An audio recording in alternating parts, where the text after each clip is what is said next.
Mañana quiero titularlo Un ambiente propicio para la presencia de Dios. Un ambiente propicio para la presencia de Dios.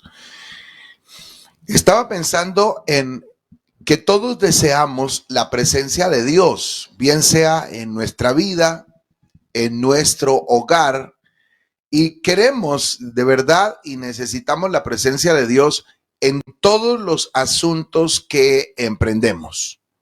Deseamos que Dios esté en toda ecuación, que Dios esté en todo asunto nuestro. Y deseamos que Él esté porque creemos que cuando está la presencia de Dios hay buena dirección, hay victorias, hay sanidades, tenemos las respuestas a nuestras situaciones. En fin, tenemos la solución. Tenemos dónde apoyarnos, tenemos dónde estribar nuestro pie. Por eso es que queremos la presencia de Dios. Dicho de otra manera, queremos la presencia de Dios para ser victoriosos, ¿cierto? Para enfrentar cualquier circunstancia y ser vencedores. Por eso queremos la presencia de Dios. En esta mañana quiero preguntar eso, quiero que nos lo preguntemos. ¿Estamos haciéndole un ambiente propicio a la presencia de Dios? Donde Él está, es verdad que hay vida, es verdad que hay respuesta, es verdad que hay sanidad, hay victoria, desde luego que sí. Pero estamos propiciando ese ambiente propicio para la presencia de Dios. El Salmo 133 que acabamos de leer, un salmo muy conocido por los lectores de la Biblia, y comienza haciendo énfasis en esa relación estrecha y grata que hemos de tener los unos con los otros. Mirad cuán bueno y cuán delicioso es. Algo bueno es algo que produce un beneficio. Algo bueno es un favor. Algo bueno es algo que me trae a mí bien. A veces las cosas que traen beneficios, pues no son siempre agradables. Estaba pensando en un medicamento y resulta que un medicamento no siempre es delicioso, pero puede ser bueno. Hay incluso medicamentos muy desagradables, pero que traen mucho beneficio. En cambio, bueno, es más, en cuanto a medicamentos, son como pocos los que son deliciosos y aparte de deliciosos traen bien. Pero aquí hace énfasis en que no solamente es bueno, trae beneficio, sino que es delicioso. Dice, y se está hablando de habitar los hermanos juntos en armonía. Entonces hay un ambiente, la armonía es un ambiente que se puede propiciar. Cuando nosotros estaba escuchando al hermano Jairo hablar acerca de cuando se nos endurece el corazón en ocasiones y sencillamente decidimos no perdonar, decidimos no doblar el brazo, decidimos pararnos en una razón y no dársela a nadie. ¿No? Entonces, eso crea un ambiente incómodo. No hay armonía si no hay perdón, si no hay misericordia, si no reacciono y me bajo del pedestal en el que en ocasiones yo me encaramo, me subo. ¿Sí? Entonces, propiciar el ambiente es hacer que las cosas sean. Es decir, que si yo tengo que bajarme, si tengo que perdonar, si tengo que ser misericordioso, debo hacerlo para que pueda haber armonía. Entonces, alguien tendrá que tomar la autoridad sobre mí y moverme, ¿cierto? Darme el temple hasta donde realmente yo pueda estar armónico con los demás y pueda dar entonces una dulce melodía. Así que la armonía, según lo que nos dice este texto bíblico, dice que es demasiado buena. Y aparte de ser demasiado buena, es deliciosa, es decir, que es agradable. Y termina diciendo el versículo 3, que allí envía Jehová bendición y vida eterna, que después de todo son las cosas que anhelamos con la presencia de Dios. Nosotros no deseamos solo la presencia de Dios como porque ese ser supremo esté con nosotros, no. Nosotros siempre deseamos la presencia de Dios, ya dijimos, para ser cuidados, para ser bendecidos, para ser prosperados, para tener respuestas, para ser sanos, para, en fin, etcétera, etcétera. Entonces allí hay bendición y hay vida eterna, pero comienza hablándose de ese ambiente que le puedo propiciar para que Dios esté entonces con nosotros, en nuestro hogar. Estaba analizando lo que el apóstol Pablo dice en el capítulo 4 de Efesios con respecto a la presencia de Dios en nuestra vida. Y él dice que nosotros no debemos contristar la presencia de Dios. Y contristarla es entristecerla, es incomodarla. Dice, no contristéis el Espíritu Santo. Que esa palabra contristar tiene que ver con entristecer, con hacer sentir incómodo. Entonces, mire que de nosotros depende el ambiente que le podamos propiciar a la presencia de Dios. Dios incluso hasta puede estar, la presencia de Dios puede estar en nuestra vida y puede estar en nuestro hogar.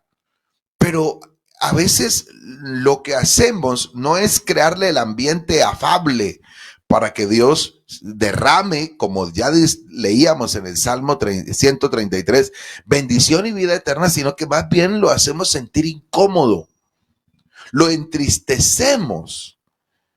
Y entonces depende de nosotros eso que deseamos, eso que anhelamos, eso que queremos, que es la bendición y la vida eterna. Entonces Dios, digo yo esta mañana, que no se glorifica como puede hacerlo en nuestra vida, en nuestra familia, no porque incluso Dios no quiera, sino porque no le facilitamos el ambiente propicio. Puede ser que lo tenemos con nosotros, pero lo incomodamos, lo entristecemos, entonces le impedimos que actúe, que obre, que derrame su bendición, que se deje ver en nosotros, en nuestras vidas, que se glorifique en nuestro ser, que las que tanto deseamos sean hechas en nuestras vidas, en los nuestros y a nuestros ojos. Entonces, ¿qué ambiente estamos propiciando? Yo quiero que veamos la historia de dos hombres en el Antiguo Testamento. Vamos a mirar que me llama la atención lo que encuentro en esta porción de las Escrituras. Y quiero hablar acerca de dos hombres que tuvieron la presencia de Dios con ellos en su casa. Uno es Abinadab y el otro es Obed-edom. Abinadab, les traigo a memoria un poco que antes del reinado del rey Saúl, los filisteos enfrentaron a Israel, o Israel enfrentó a los filisteos y perdieron la guerra. Ellos llevaron el arca creyendo, así hacían los pueblos de la época, que llevaban sus dioses a la guerra, porque consideraban que llevando sus dioses a la guerra, pues iban a ser vencedores. Lamentablemente, el pueblo hebreo hizo lo mismo. Se llevaron el arca del pacto allá, que debería de estar en un lugar, ¿no? Eso no era para estar llevándolo de un lado para otro, a menos que fuese en el tiempo del desierto, que ellos vivían en tiendas y que tenían que estar de un lado para otro. Por eso Dios estableció el tabernáculo de reunión. Y aunque fuese movida la tienda, el tabernáculo de reunión, pues el arca no debía sacarse de la tienda del tabernáculo de reunión. Así que no era para ellos mantenerla por allá donde quisieran, sino que aún en ese transitar en el desierto, el arca tenía un lugar y era el tabernáculo de reunión. Ya estaban establecidos en la tierra, así que el arca no debería estar de un lado para otro, y ellos decidieron llevarla para enfrentar a los filisteos. Lamentablemente, los hijos de Elí, del sacerdote, fueron muertos. El arca del pacto la tomaron presa, la llevaron cautiva los filisteos. Sin embargo, estando allá, en ya el arca del pacto presa por los filisteos, dice la Biblia que ellos llevaron el arca del pacto al templo de Dagón. Y al día siguiente, cuando regresaron al templo, estaba el dios Dagón con la cara en el piso y haciendo reverencia al arca del pacto. Vuelven y lo ubican en su lugar, y al día siguiente, después de que lo hubieron puesto en su lugar, cuando regresaron en la mañana, no solamente estaba postrado con la cabeza en el piso, sino que la cabeza se le había partido, y también en el umbral de la puerta se le habían partido sus manos. Estaba vuelto pedazos ese Dios. Entonces ellos entendieron que el arca del pacto era más que un cajón y más que la representación de un Dios, que esto en realidad era algo grandioso y que el Dios de los hebreos de verdad que era un Dios poderoso. De ahí en adelante empezaron a tener muchos problemas con el arca. Ellos se dieron cuenta que una cantidad de enfermedades y la muerte de muchos filisteos era ocasionada por ellos tener presa el arca de Jehová. Después de un tiempo, entonces decidieron regresar el arca a la jurisdicción de Israel. Y así fue como tomaron la decisión, y los lectores de la Biblia han de recordar cómo lo hicieron. Lo cierto fue que enviaron el arca al límite, ¿no? A cruzar el límite y entregarlo a alguien hebreo. Y el arca llegó a casa de Abinadab. La Biblia dice que era de la familia de los sacerdotes. Es decir, que él era sacerdote. Un sacerdote ha de saber qué es lo que hay que hacer con el arca. Qué respeto merecía esa arca del pacto. El sacerdote debía haber instruido a su familia, a sus hijos, con respecto a cómo cuidar y cómo tratar el arca, que representaba la presencia de Dios en su casa, la presencia de Dios en medio del pueblo. Y la Biblia dice que el arca del pacto estuvo en casa de Abinadab por algo así, un poco más de 20 años. 20 años. Sus hijos Eleazar, su hijo, no solamente Eleazar, sino también Agío y Usa, estos tres eran jóvenes cuando David vino a la casa de Abinadab a llevarse el arca. Si eran jóvenes cuando David vino a casa de Abinadab a llevarse el arca, ¿qué edad tenían cuando el arca del pacto llegó a su casa? Si habían pasado más de 20 años. Y se dice que después de 20 años, cuando David vino a casa de Abinadab, dos de sus hijos, de los jóvenes hijos de Abinadab, conducían el arca, y eran Usa y Agío. Eran sacerdotes, fueron comisionados para que conducieran el arca hasta la casa de David. Quiere decir que la presencia de Dios llegó a casa de Abinadab cuando ellos eran unos niños.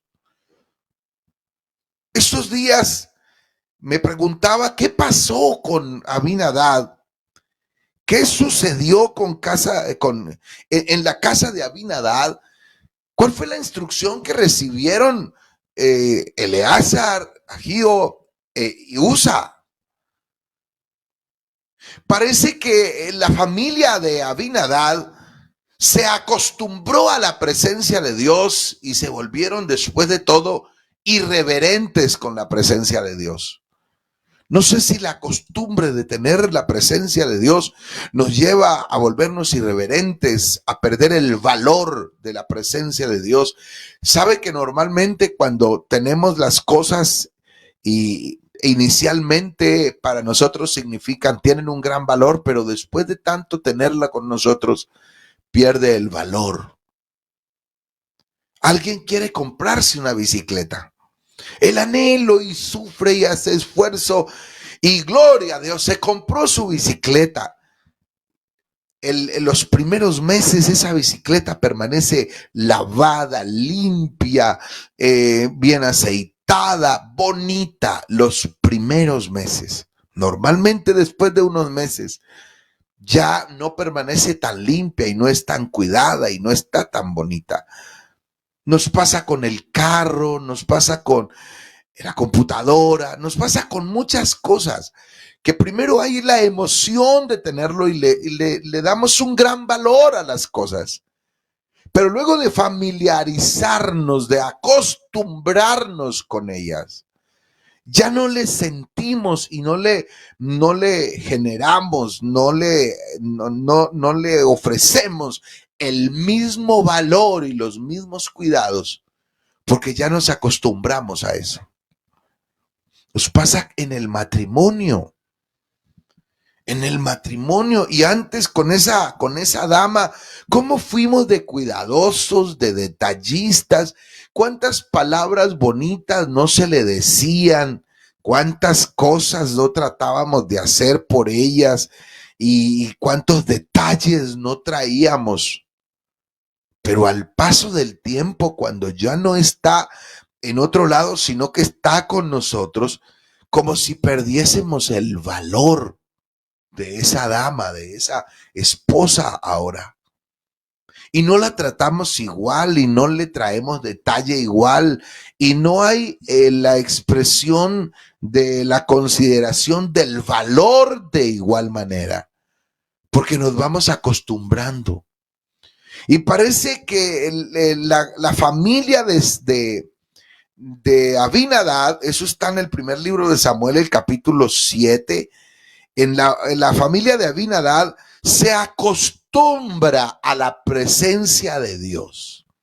Y es muy posible que esa arca que no debía tocarse sino por los sacerdotes, ahora los niños ven esa caja como un mueble más de su casa. No sé si la usan hasta para jugar a escondidijo, para esconderse en detrás, para que el otro no me encuentre. Y no hay un padre de familia que oriente con respecto al respeto, al honor y a ese cuidado especial que debe dársele al arca del pacto, porque representa la presencia de Dios. Así que podemos pensar en qué condiciones o en qué condiciones fue tenida el arca. Y aunque estuvo por más de 20 años, no se dice Dios bendijo la casa de Abinadab. No hay tal reporte. No se habla de que Dios hubiese bendecido la casa de Obed-Edom, lo que quiere decir que la presencia de Dios no la apreciaron de la manera que debían apreciarla y por ende no la aprovecharon como debían aprovecharla. No le propiciaron el ambiente a la presencia de Dios para que se manifestaran milagros, para que se manifestaran obras poderosas de parte de Dios para con ellos. Dios hubiese bendecido la casa de Abinadab. Estos hijos de Abinadab se hubiese mencionado en la historia bíblica como hombres que hubiesen permanecido cerca de la presencia de Dios. La historia hubiese hablado de grandes sacerdotes, Eleazar, Ahío y Usa, hijos de Abinadab. Pero no se habla de esa manera. Tuvieron la presencia de Dios por tanto tiempo y no fueron instruidos cómo debían tratar el arca. Y digo que no, no solamente porque no fueron bendecidos, sino porque cuando llega David a llevarse el arca, no hay alguien que le oriente cómo es que debe ser llevada el arca hacia Abinadab, el sacerdote, y también los hijos de Abinadab, según eso, han sido preparados para que acompañen entonces el arca de Jehová hasta casa de David. Y los sacerdotes sabían que el arca solamente se conducía a hombros de los sacerdotes. Y que el sacerdote que le pusiera el hombro a la caja, a la basta aquella en la que cargaban el arca, debía de prepararse antes de hacerlo, debía de purificarse, debía de santificarse para luego estar cerca del arca del Señor y poder hasta tocar el arca.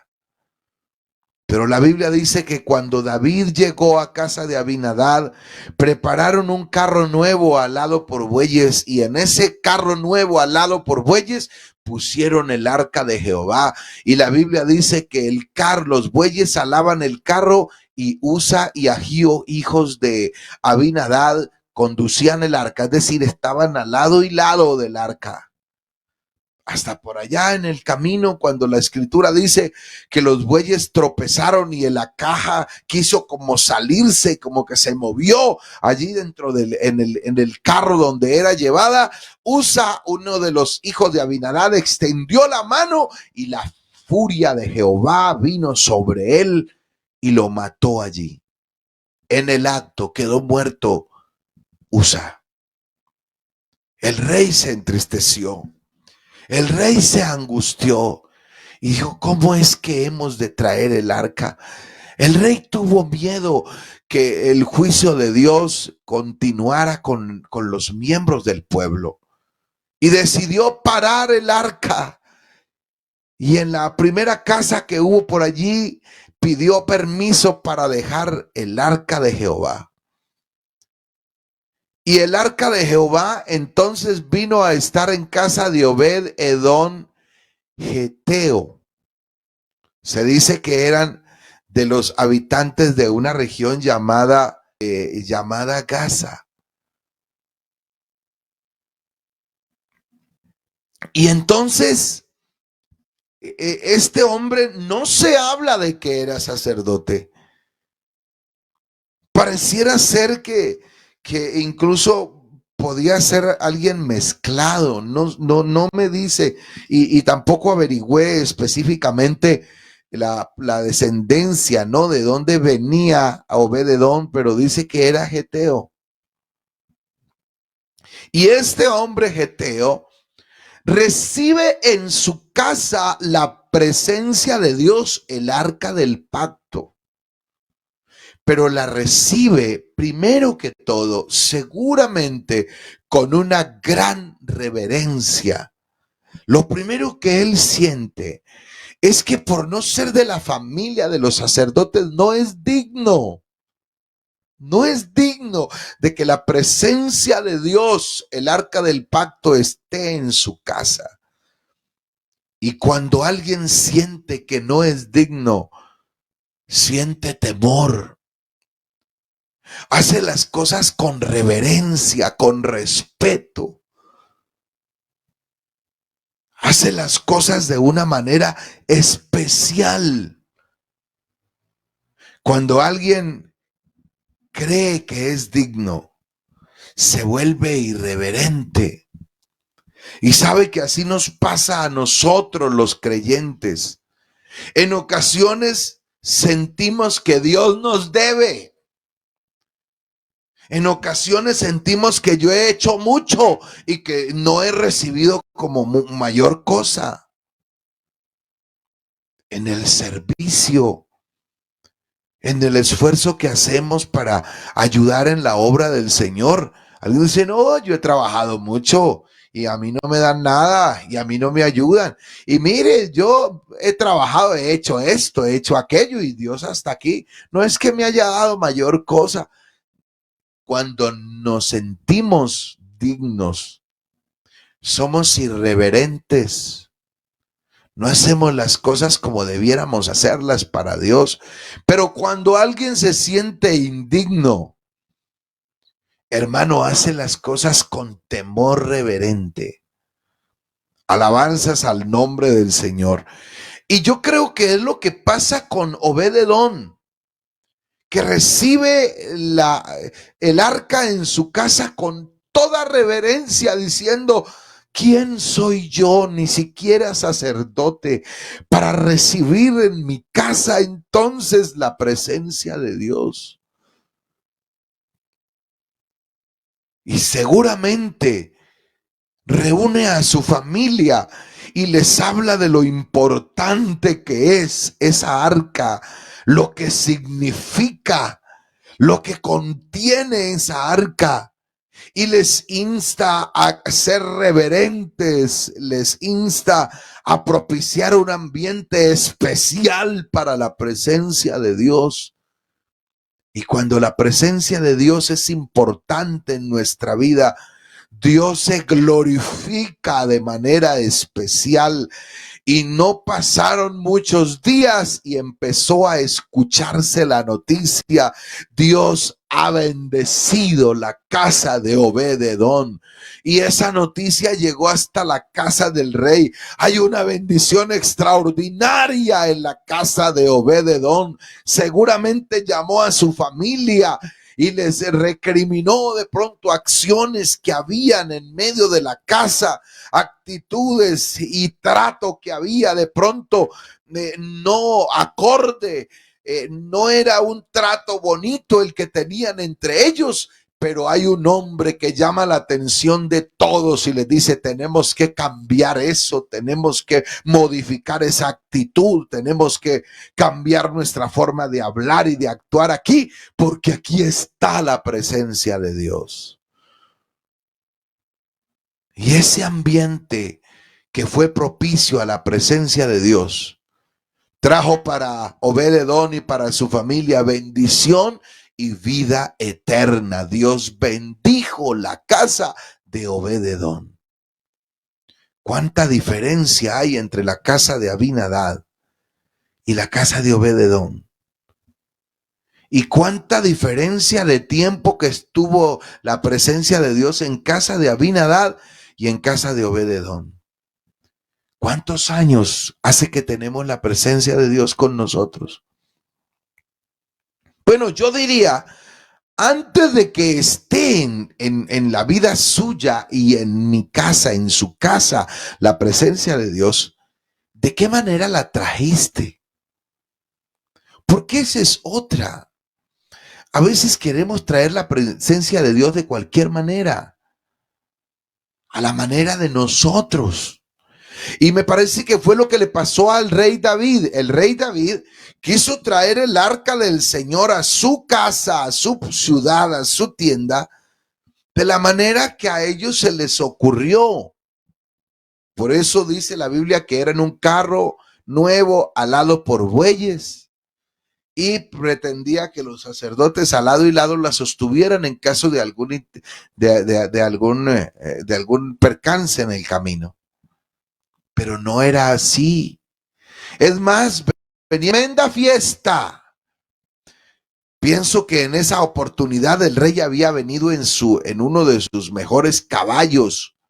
Venía vestido de rey y él venía danzando y haciendo bulla también allí con el pueblo, que venía con instrumentos de música y con canciones y gritería, porque traían el arca del Señor. Parecía buena la cosa.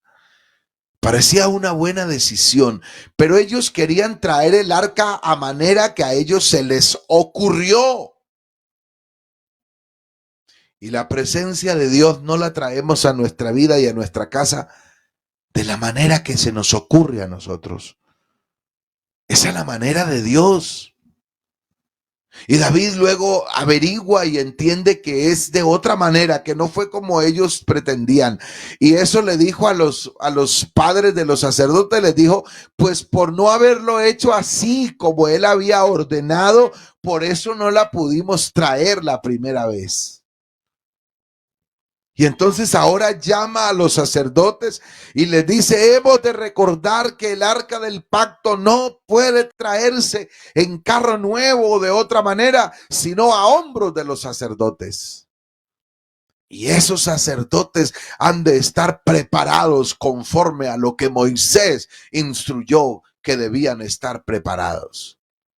Y elige una cantidad de sacerdotes.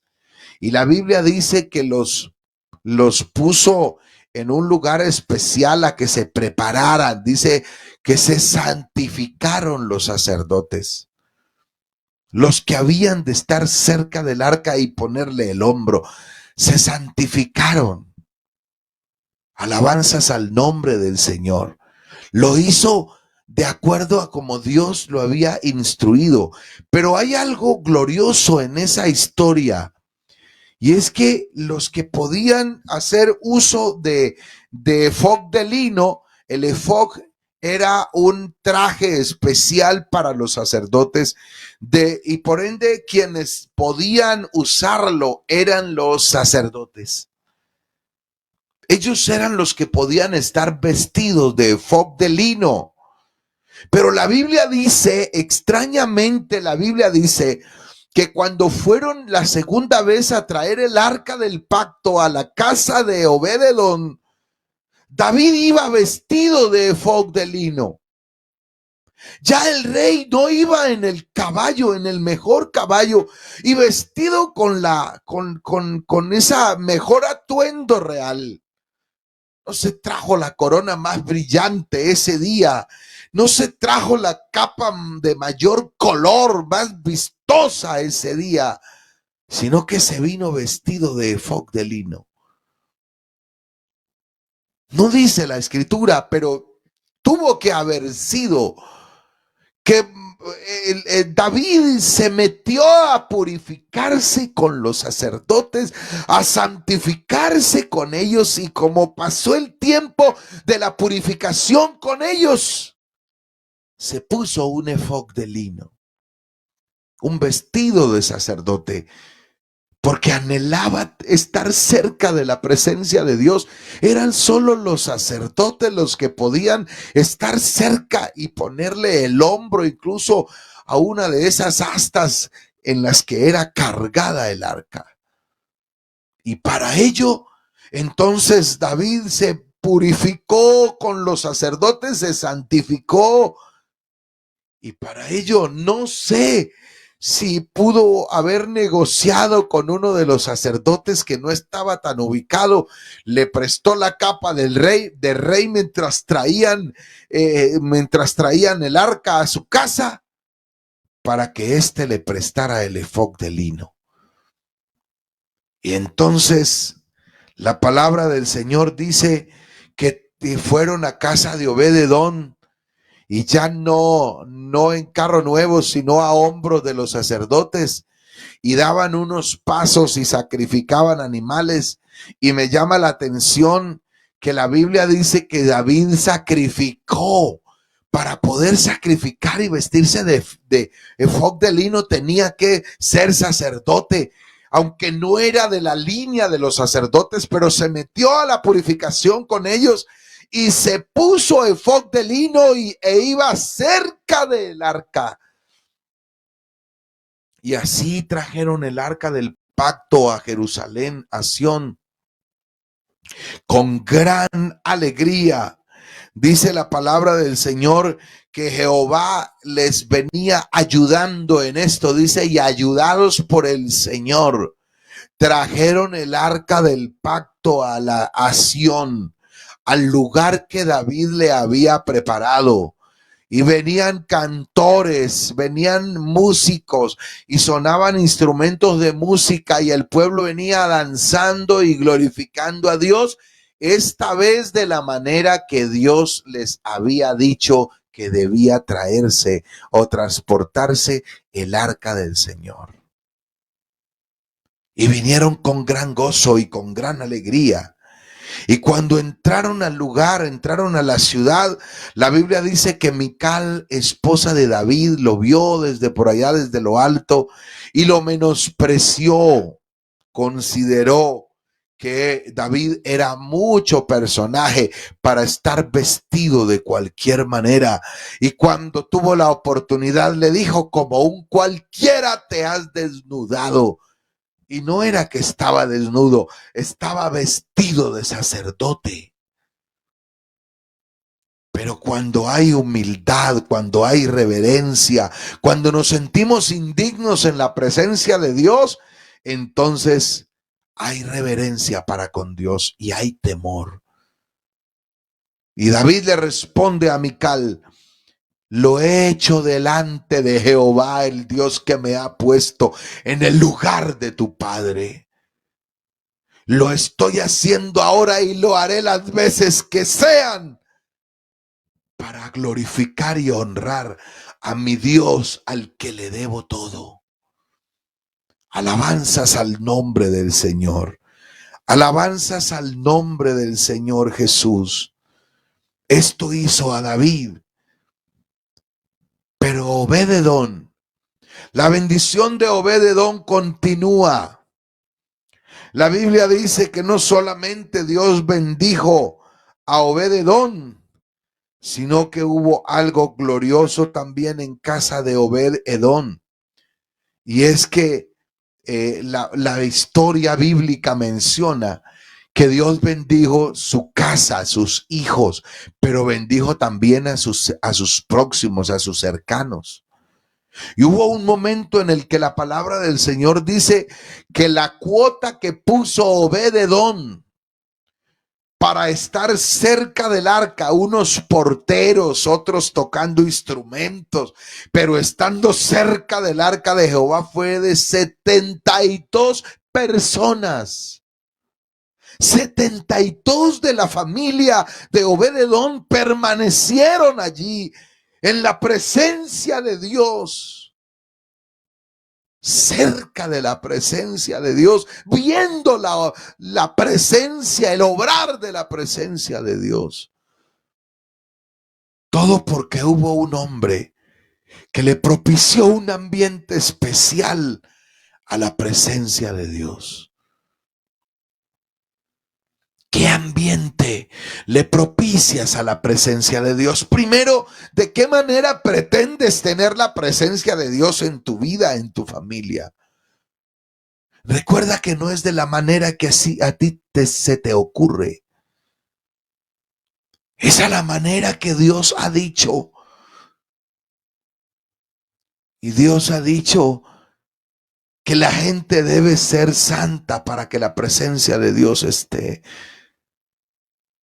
Dios ha dicho que tenemos que apartarnos del pecado para que la presencia de Dios no se angustie, no se entristezca y no estemos alejados de la presencia de Dios.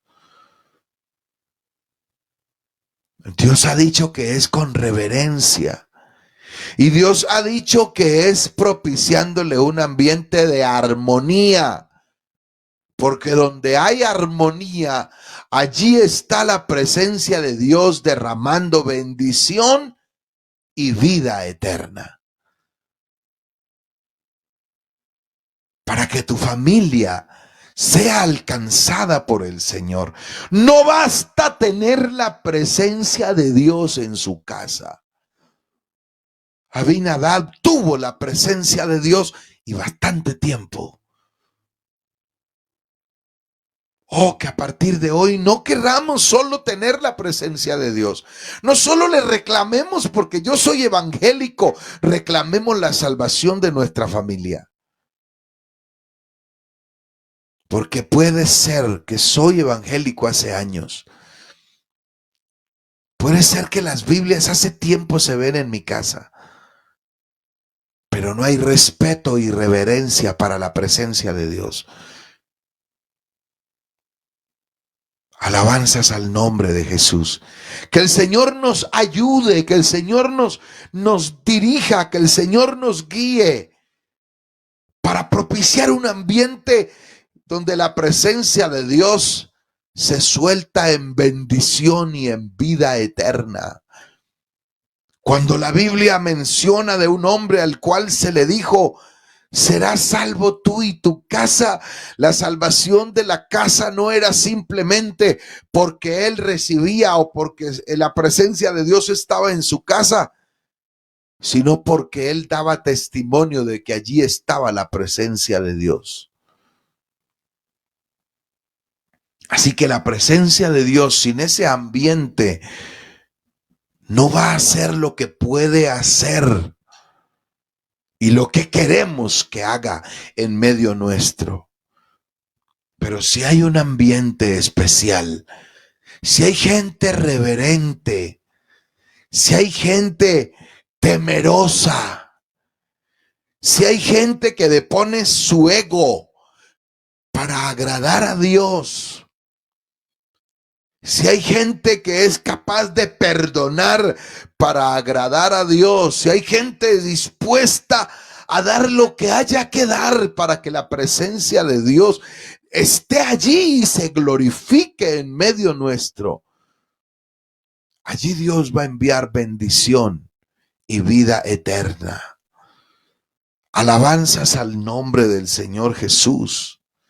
La familia de Obed-edom, la Biblia menciona que sus hijos y sus hermanos, familiares cercanos, estuvieron allá dispuestos a servir al Señor y fueron delegados para servicios especiales. Alabanzas al nombre de Jesús. ¿Qué ambiente le estamos propiciando a esa presencia gloriosa?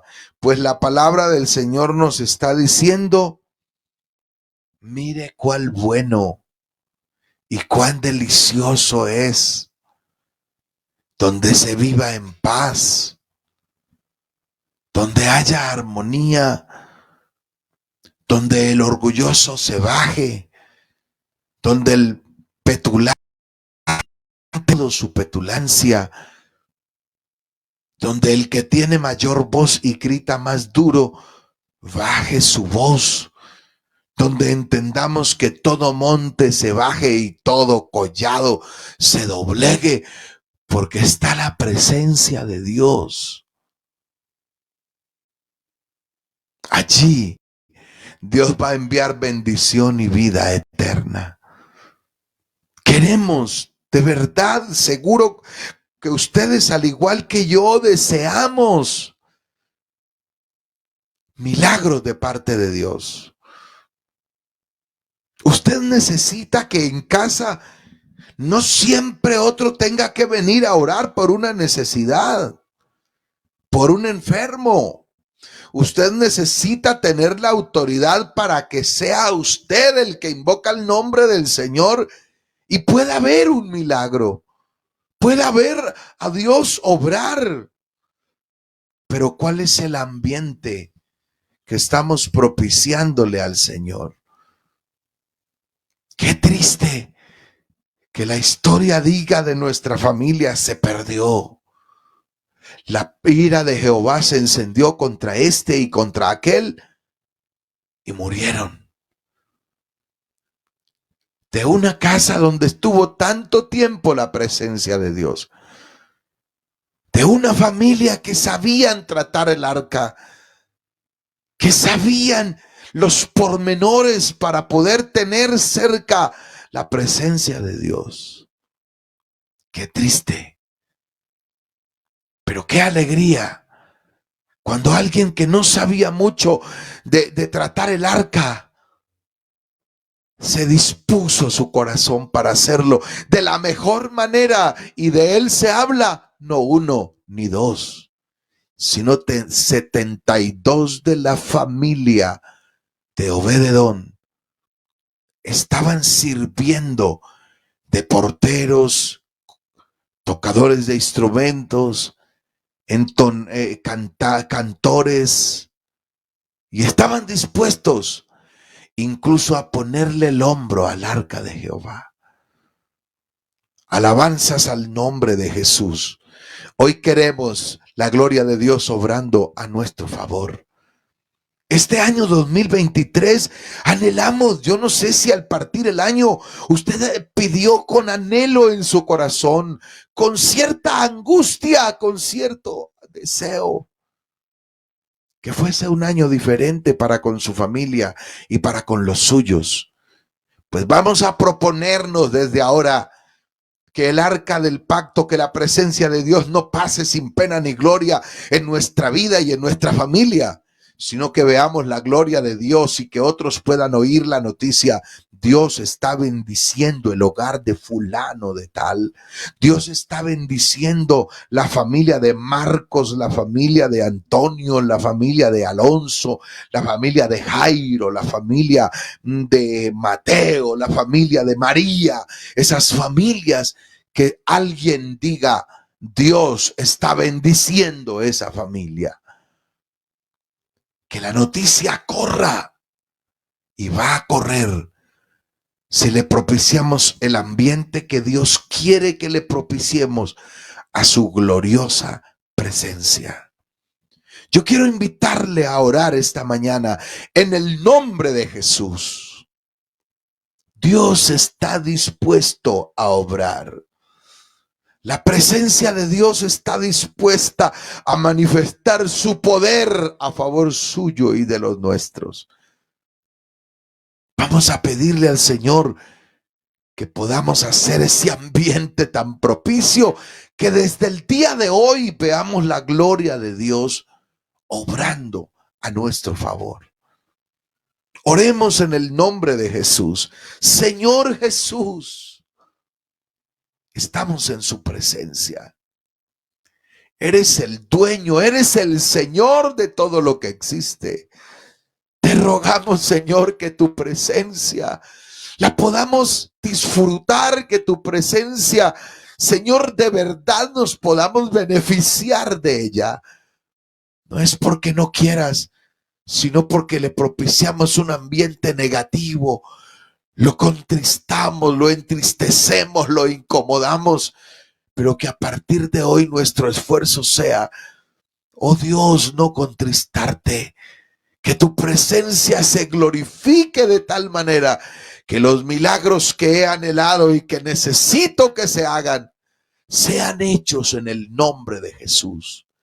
Gracias te damos, Señor. Muchas gracias en el nombre de Jesús. Amén. Amén.